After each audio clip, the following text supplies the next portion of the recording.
அனைவருக்கும் வணக்கம். நான் அருப்புக்கோட்டை அண்ணாமலையார் ஜோதிட நிலையத்திலிருந்து உங்கள் ஆஸ்தான ஜோதிட ரத்னா ஜெய்சங்கர் பேசுகிறேன். இன்றைக்கி என்ன பார்க்க போகிறோம் அப்படின்னா, இளைய தளபதி விஜய் டிவிகே தமிழக வெற்றி கழகம் எதிர்காலம் எப்படி இருக்கும் அப்படிங்கிறத பற்றி பார்க்க போகிறோம். எம்ஜிஆருக்கு அடுத்தபடியாக தமிழ் திரையுலகில் மிக உச்ச நடிகராக இருப்பவர் ரஜினிகாந்த் அவர்கள், சூப்பர் ஸ்டார் ரஜினிகாந்த் அவர்கள். அடுத்தபடியாக ரஜினிகாந்துக்கு ஈக்குவலாக ரசிகர்களை கொண்ட ஒரே நடிகர் இளைய தளபதி விஜய்.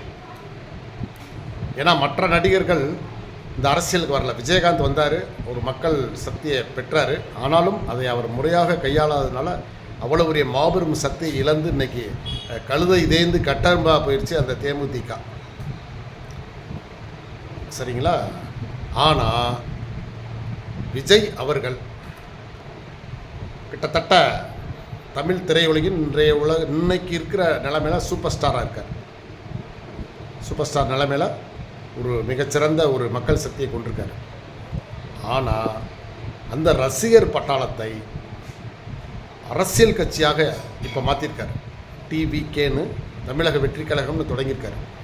ஆனால் எம்ஜிஆர் தனது ரசிகர்களை ஆரம்பத்தில் இருந்தே ரசிகர்களாகவும் வச்சுருந்தார், அரசியல்வாதிகளாகவும் வச்சுருந்தார். ஆனால் விஜய் அவர்கள் அரசியல்வாதிகளாக இன்னும் பழக்கலை, ரசிகர்களாக இருக்காங்க. அவர் ஒரு அழகான இளம் தலைவர். அந்த வகையில் பெண்களுடைய ஆதரவு மிக அதிகமாக இருக்குது மற்ற கட்சிக்காரங்களோட டிவிகேக்கு இளைஞர்கள் மத்தியில். ஆனால் ஒரு மாபெரும் சக்தி இருக்குது. அதை எப்படி இவங்க பயன்படுத்த போகிறாங்க இனி வரும் காலங்களில்? ஏன்னா இந்த எலெக்ஷனை பொறுத்தவரை அவர் இப்போ சமீபத்தில் ஒரு வருஷத்தில் தான் ஆரம்பித்தார். அதனால் அவங்களால, ஏன்னா எம்ஜிஆரை பொறுத்த வரைக்கும் அவருக்கு ஆரம்பத்திலேருந்தே 30 வருஷமாக திமுக மீட்டிங்கில் போய் பேசி பழக்கம் போய் அவரை வச்சு கட்சி வளர்ந்துச்சு, கட்சியை வச்சு அவரும் வளர்ந்தார். ஸோ அப்படி இணை பிரியாமல், அதாவது நகம் சதை மாதிரி அவங்களுக்கு கட்சியும் அதுவும் ஒன்றாவே அவர் வளர்ந்ததே அப்படியே கட்சியை வச்சு வந்தார், கட்சியும் அவரை வச்சே வளர்ந்துச்சு. ஸோ அப்படி பிரிக்க முடியாத ஒரு சக்தியாக தனது கட்சியை கொண்டு வந்தார். ஸோ அதனால் அவர் தனிப்பட்ட முறையில் அதிமுகன்னு ஆரம்பிக்கும் போது உங்களுக்கு அப்படியே அந்த தான் வளர்ந்த கட்சியிலேருந்து பாதி பேருக்கு மேலே அப்படியே அவர் கூட வந்துட்டாங்க. அவங்க எல்லாருமே அரசியலில் பலந்துன்னு கொட்டப்பட்ட ஆளுங்க. அவங்களுக்கு எல்லாமே அந்த அரசியலை பற்றி நல்லாவே தெரியும். ஆனால் நடிகர் இளைய தளபதி விஜய் அவர்களுக்கு இவர்கிட்ட உள்ள ரசிகர் பட்டாளம் வெறும் சினிமாவில் போய் ரசிக்கிற அந்த பட்டாளம் மட்டும்தான். டிக்கெட் வாங்கி போய் ரசித்தாங்க, அவ்வளோதான். மற்றபடி இவங்களுக்கு கட்சி அனுபவமோ அல்லது அந்த அரசியல் அனுபவமோ எதுவுமே இல்லை. அதனால் டிவிகேக்கு இந்த தடவை இந்த 2026 எலெக்ஷனில் அவ்வளவாக வாய்ப்பில்லை என்று தான் நான் நினைக்கிறேன். ஏன்னா இதுக்கு முன்னாடி எத்தனையோ நடிகர்கள் அரசியலில் வர ஆசைப்பட்டு பார்த்திங்கன்னா எம்ஜிஆருக்கு சரியான போட்டியாக இருந்த சிவாஜி கணேசன் அவர்களை, நடிகர் திலகம் சிவாஜி கணேசன் அவர்களே அரசியலில் தாக்குப்பிடிக்க முடியாமல் ஒரு தேர்தலை சந்தித்து ஒரு 7 வருஷம் கட்சியை நடத்தி விட்டு வேண்டாம்ட்டு விட்டுட்டார். நடிகர் பாக்கியராஜ், டி ராஜேந்தர், சரிங்களா, இதுபோல் பெரிய பெரிய நடிகர்கள் எல்லாரும் அரசியலில் ஜொலிக்க முடியாமல் போயிட்டாங்க. ஆனால் நடிகர் விஜயகாந்த் அவர்களுக்கு, புரட்சி நடிகர் விஜயகாந்த் அவர்களுக்கு நல்ல வாய்ப்பு இருந்தது. அவர்கிட்ட கொஞ்சம் அந்த அரசியலும் உங்களுக்கு எல்லாம் தெரிந்த அரசியல்லையே ஊர்ன பல பேர் பல கட்சியில் இருந்து அவர் தனியாக கட்சி ஆரம்பிக்கும் போது, தேமுதிகன்னு ஆரம்பிக்கும் போது எல்லாரும் அவர் பின்னாடி வந்தாங்க. அனைத்து கட்சியிலிருந்தும் எம்எல்ஏ, சேர்மன், இந்த மாதிரிலாம் இருந்தாங்க. தேமுதிகவில் எல்லோரும் அப்படியே மாறினாங்க. அவங்களுக்கு அரசியல் அனுபவம் உண்டு, கட்சிக்காரங்களாகவும் இருந்தாங்க, ரசிகர்களாகவும் இருந்தாங்க. ஆனால் நடிகர் விஜய் அவர்களுக்கு இப்பொழுது உள்ள அந்த ரசிகர் பட்டாளம் வெறும் ரசிகர் பட்டாளம் தான், அரசியல் அனுபவங்கள் அவ்வளவாக இல்லை. ஸோ அதனால் இந்த எலெக்ஷனை பொறுத்தவரை தாவேகாவில் உள்ள அந்த இளைஞர் சக்தி தலைவர் முதல் 234 தொகுதியிலையும் நின்றுருக்காங்க இல்லையா எம்எல்ஏக்கள், அதில் யார் ஜெயிச்சு வர்றாங்களோ வரலையோ நீங்கள் மனசை விட்டுறக்கூடாது. டிவிகேயில் உள்ள ரசிகர்கள், விஜய் ரசிகர்கள் நல்ல ஒரு மன உறுதியோடு இருக்கணும். எந்த ஒரு கட்சிக்குமே மன தைரியம் வேணும். அதைத்தான் வந்து அறிஞர் அண்ணா கடமை, கண்ணியம், கட்டுப்பாடு அப்படின்னு வளர்த்தார் தன்னுடைய தொண்டர்களை. கடமை, கண்ணியம், கட்டுப்பாடு. ஏன்னா ஒரு தோல்வியை தாங்கக்கூடிய சக்தி வந்து அந்த இளைஞர்களுக்கு இருக்கணும். இன்றைய இளைஞர்கள் அது இல்லை. நம்மளே பேட்டி பார்க்குறோம் பார்த்தீங்களா. இது வந்து எப்படின்னா வெறி கொண்ட ரசிகர்களாக தான் இருக்காங்களே தவிர அவங்க அந்த கட்சி தொண்டர்களாக மாற மாட்டாங்க. இன்னும் மாறலை. கட்சி தொண்டர்கள் பாருங்கள், வெற்றியையும் தோல்வியையும் சகஜமாக எடுத்துக்கிடுவாங்க. ஆனால் இவங்க பார்த்தா தோல்வியை தாங்க முடியாத ஒரு மனநிலை உள்ளவங்களாக தான் இருக்காங்க. அன்றைக்கி நாங்கள் தற்செயலாக பஸ்ஸில் போய்கிட்டு இருக்கேன். பக்கத்தில் ஒரு இளைஞர் உட்காந்து பேசிகிட்டு இருக்கார். எலெக்ஷனுக்கு மறுநாள் அவர் நண்பர்கிட்ட பேசிட்டே வர்றார். நான் பஸ்ஸில் ஏறினதுலேருந்து கிட்டத்தட்ட ஒரு அரை மணி நேரம் பயணம். அரை மணி நேரம் பேசிட்டே வர்றாரு அந்த தம்பி. அவர் என்ன சொல்லிட்டு வர்றாரு, அடே எனக்கு பதட்டமாக இருக்குது, நான் டிவி கேக் தாண்டா ஓட்டு போட்டேன். அதே மாதிரி என்னுடைய ஃப்ரெண்ட்ஸு, நம்ம ஃப்ரெண்டுக்கு அவர் ஃப்ரெண்டு பேரெல்லாம் சொல்கிறேன், சொல்லி அவங்களும் வந்து அதுக்கு தாண்டா போட்டிருக்காங்க. இருந்தாலும் ஜெயிப்போமா தோப்போமான்னு பதட்டமாகவே இருக்குது. இவருக்கு என்ன வேண்டியிருக்கு பதட்டம் சொல்லுங்கள்? அது கட்சி தலைவரில் பதட்டப்படணும். எந்த கட்சி தலைவராவது தான் தோத்துட்டோம்னு தற்கொலை பண்ணியிருக்காரா? அதை நினச்சிப்பாரு. அப்போ நம்ம எதுக்குங்க அவங்களுக்காக, யாரோ ஒருத்தருக்காக நம்ம எதுக்கு வந்து படத்தில் பார்த்தோமா ரசித்தோமா, ரைட், ஓகே. கட்சிக்காரங்களாக நீங்கள் மாறுங்க. கட்சிக்காரங்கன்னா, ஏன்னா இந்த தேர்தல் வந்து இதோட முடியக்கூடிய தேர்தல் இல்லை. இது 2026 தேர்தல், அவ்வளோதான். இனி அடுத்து இருக்குல்ல. அப்போ அடுத்தடுத்து 5 ஆண்டுகளுக்கு ஒரு தடவை 2031 வரும், 36 வரும், அடுத்தடுத்து வந்துக்கிட்டே இருக்கும். இந்த கட்சி இருந்துக்கிட்டே தான் இருக்கும். கட்சி தலைவர் இருந்துக்கிட்டே தான் இருப்பார். ஸோ அதனால் அடுத்தடுத்து நீங்கள் உங்கள் கட்சிக்கு நீங்கள் ஓட்டு போடுறதுக்கு நீங்கள் இருக்கணும். அதனால் முதல்ல அதை மனசில் வச்சுக்கோங்க. இரண்டாவது, நடிகர் விஜய் அவர்கள் கட்சியை வளர்ப்பதற்கு நிறைய வந்து என்ன செய்யணும், மக்களாக வரணும், மக்கள் பிரச்சனைகளை கையில் எடுக்கணும். தாவேக்கா ஒரு தவிர்க்க முடியாத சக்தியாக மாறணும். இன்றைக்கி விஜய் பின்னாடி வர்ற கூட்டம் அப்படியே அந்தந்த ஏரியாவில் அப்படியே செட் ஆகி மக்களாக கலந்து மக்கள் பிரச்சனைகளை கையில் எடுக்கணும். ஏன்னா இன்றைக்கி பார்த்திங்கன்னா இளைஞர்கள் மத்தியில் போதை கலாச்சாரம் நிறையா இருக்குது. பாலியல் பலாத்காரம், இப்போ யார் வேணாலும் எதை வேணாலும் செய்யலாம்ன்ற ஒரு மனநிலைக்கு இப்போ இன்றைக்கி இருக்கக்கூடிய இளைஞர்கள் இருக்கிற மாதிரி தெரியுது. ஸோ அதே போல் இது மக்களுடைய பிரச்சனைகளை நீங்கள் கையில் எடுத்து, அப்போ இதெல்லாம் ஒழிக்கிறதுக்கு சில போராட்டங்கள், எந்த கட்சி இப்போ ஆட்சிக்கு வந்தாலும் சில போராட்டங்களை அறிவித்து மக்களுடைய நன்மதிப்பை நீங்கள் பெறணும். சரிங்களா? போக வந்து பெண்களுக்கு பாதுகாப்பு கொடுப்பதில் வந்து நீங்கள் ரொம்ப கவனமாக இருக்கணும். நீங்கள் போடுற மீட்டிங்கில் இதிலெல்லாம் வந்து ரொம்ப பெண்களுடைய பாதுகாப்பை உறுதிப்படுத்துங்க.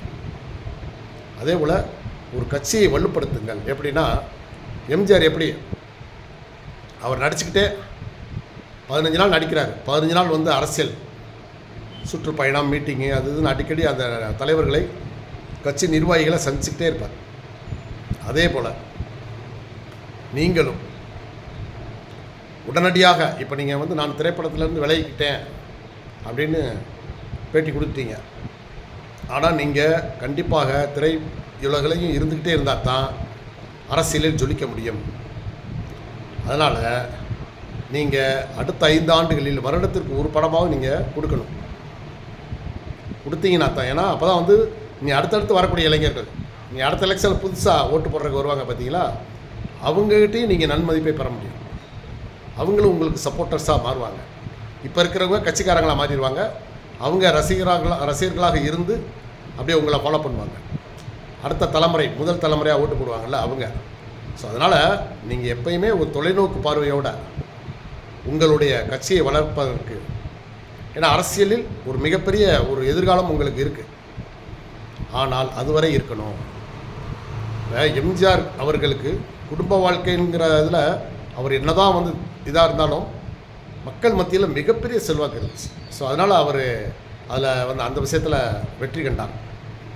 நீங்களும் உங்கள் குடும்ப வாழ்க்கையில் பல பிரச்சனைகளை சந்தித்தாலும் மக்கள் ஆதரவோடு நீங்கள் என்றைக்கும் வந்து நல்லா சிறப்பாக இருக்கணும் அப்படின்னா நீங்கள் மக்களை அடிக்கடி சந்திங்க, அடிக்கடி பத்திரிகைக்காரங்களை பார்த்து பேட்டி கொடுங்க. ஏன்னா விஜயகாந்த் அவர்கள் அவருடைய மைனஸுக்கு காரணம் பத்திரிகையாளர்களை பார்த்தாலே வெறுத்து போய் அவங்க கேட்குற கேள்விகளுக்கு பதில் சொல்ல முடியாமல் அவங்களெல்லாம் அடிக்க போய் அப்போ அவங்க பூராமே இவருக்கு எதிர்ப்பாக மாறி இவரை பற்றி தவறாக எழுதி மன உளைச்சலுக்கு ஆளாக்கி அந்த மாதிரிலாம் ஆகி அவருடைய இறக்கத்தை, அதாவது ஏற்ற இறக்கம், அவருடைய அரசியல் இறக்கத்துக்கு அது ஒரு காரணம். அந்த மாதிரிலாம் நீங்கள் இல்லாமல் வருஷம் ஒரு தடவை சந்தித்தாலும் சரி, ப்ரெஸ் மீட்டிங்கில் சந்தித்தாலும் நீங்கள் ரொம்ப தரமான பேட்டி, அதே போல் மக்கள் பிரச்சனைகளை மையப்படுத்தி நீங்கள் அரசியல் பண்ணிங்கன்னா உங்களுக்கு இருக்கக்கூடிய அந்த மக்கள் சக்தி உங்களை கண்டிப்பாக முதல்வர் நாற்காலியில் உட்கார வைக்கும். ஆனால் அது எந்த தேர்தல் அப்படிங்கிறது கணக்கில், இந்த தேர்தலில் கொஞ்சம் வாய்ப்புகள் மிக மிக கம்மி. இப்போ நீங்கள் போனீங்க பாருங்கள், திருச்செந்தூர் முருகர் கோவில், இது மாதிரி அனைத்து மதத்தினரையும் நீங்கள் மதிக்க கற்றுக்கணும். ஏன்னா உங்கள் கட்சி சின்னம் யானை. வர்ற ஜூன் மாதம் 1ஆம் தேதி உங்களுக்கு குரு பயிற்சி வர்றார். குருவுடைய சின்னம் யானை. அதே போல் போனீங்க பார்த்தீங்களா, கந்த குருவுக்கு அதிபதியும் முருகன் தான். ஸோ நீங்கள் பதவியில் உட்காரணும் அப்படின்னா முருகரை விட்டுறாதீங்க. ஒரு அரசியல் தலைவருக்கு அனைத்து மக்களும், எல்லா ஜாதி, அனைத்து மதம் எல்லாமே உங்கள் கண்ணை பொறுத்தவரை ஒன்று தான். அப்படி இருந்தால் தான் நீங்கள் இதில் வெற்றி பெற முடியும். அதனால் பெரும்பான்மை இனத்தையும் நீங்கள் மதிக்க கற்றுக்குங்க.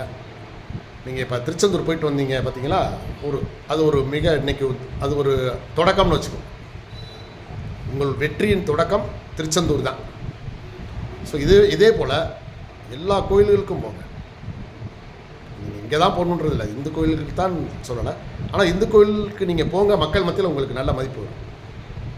அதே போல் மசூதி, சர்ச்சு, அனைத்து மக்களுடைய பேராதரவுடன் நீங்கள் இதில் பயணிக்கணும் அரசியலில் அப்படின்னா அதுக்கு தொண்டர்கள் அனைவரையும் கட்சிக்காரங்களாக மாற்றுங்க. முதல்ல தலைவராக இருப்பவர், ஒரு அரசியல் கட்சி தலைவராக இருப்பவர் வேஷ்டி சட்டை தான் அணியணும். ஏன் உங்கள் கட்சி வேட்டி என்னாச்சு? உங்கள் கட்சிக்குன்னு ஒரு கரை வேட்டியை உருவாக்குங்க. அந்த கட்சி வேஷ்டியவே நீங்கள் தலைவர்லேருந்து தொண்டர் வரைக்கும் அதை கட்டணும். அப்போ மக்கள் மத்தியில் ஒரு அறிமுகமாகும் இல்லையா? துண்டு, கொடி அப்படின்னு மீட்டிங்கில் போட்டால் கொடி பறக்கணும். உங்கள் கொடி அப்படியெல்லாம் வந்தால் தான் இதில் நீங்கள் மிகப்பெரிய சக்ஸஸ் ஆக முடியும். அப்படியெல்லாம் ஒன்றும் இல்லாமல் தலைவருக்கு மட்டுமே செல்வாக்கு இருந்து பிரயோஜனமே இல்லை. அப்போ நீங்கள் உங்கள் கட்சி தொண்டர்கள் அங்கங்கே குறுநீல மன்னர்கள் போல் நீங்கள் அவங்கள பிரபலப்படுத்தணும். அப்படி வளர்த்துக்கிட்டே வந்தீங்கன்னா உறுதியான எதிர்காலம் உண்டு. நடிகர் விஜய், இளைய தளபதி விஜய் கண்டிப்பாக முதல்வர் நாற்காலியில் உட்காரணும் அப்படின்னா அடிப்படையான மிக அதிகமான வேலைகள் இருக்குது. உங்களுக்கு எதிர்ப்பு நிறைய வரும். உங்கள் ராசிப்படி உங்களுக்கு எதிர்ப்பு, மிக அதிகமான எதிர்ப்பை குடும்பத்திலும் அரசியல் வாழ்க்கையிலும் சந்திப்பீங்க. ஆனால் அதற்கெல்லாம் முருகன் பின்னாடி உங்களுக்கு துணை இருப்பார். அதனால் முருகரை மட்டும் விட்டுறாதீங்க. அவர் தான் உங்களுக்கு, ஏன்னா உங்களுடைய கட்சி சின்னத்தில் அவர் தான் இருக்கார். ஸோ அதனால் முருகன் பின்னாடி இருக்கார் பற்றியில் உங்களுக்கு முருகன் வழி விடுவார், அருள் புரிவார். நீங்கள் இந்த தேர்தல் இல்லாட்டாலும் எந்த தேர்தலாலும் மிக பெரும்பான்மையோட வெற்றி பெற்று முதல்வர் நாற்காலியில் உட்கார வாய்ப்பு இருக்குது. ஆனால் அதே நேரத்தில் நீங்கள் சினிமாவையும் விட்டுறக்கூடாது. முதல்வர் நாற்காலியில் உட்காரப்போதே எம்ஜிஆர் சினிமாவிலேருந்து நடிக்கிறதை விட்டு விலகினார். ஸோ அதனால் சினிமாவில் நடிச்சுக்கிட்டே இருங்க. அரசியலில் மிகப்பெரிய அதை விட 2 மடங்கு உழைப்பை போடுங்க. அரசியலில் மிகப்பெரிய எதிர்காலம் உண்டு. நன்றி, வணக்கம்.